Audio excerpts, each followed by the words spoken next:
Do you love rock songs of the late 70s or early 80s? That was very specific. And do you love to play them on the piano? Then you're in the right place. In this video, I'll play for you my two arrangements of Don't Stop Believin'.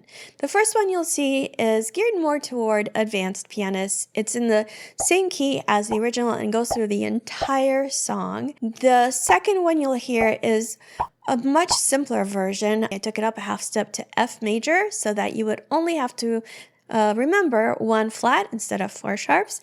And I added some suggestions for fingering and pedaling just in case you need a little help there. You don't have to follow them if you have something that works better for you. Of course, as always, you can get the sheet music for both at the links below. And while you're down there, go ahead and grab your 1-year Piano Success Blueprint. It's free. Now, without further ado, let's get to Journey's rock classic, arranged by me.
You want to check out some of my other arrangements for pop and rock songs? Then you'll want to head to this playlist over here. Keep practicing, have fun, and I will see you soon. Bye!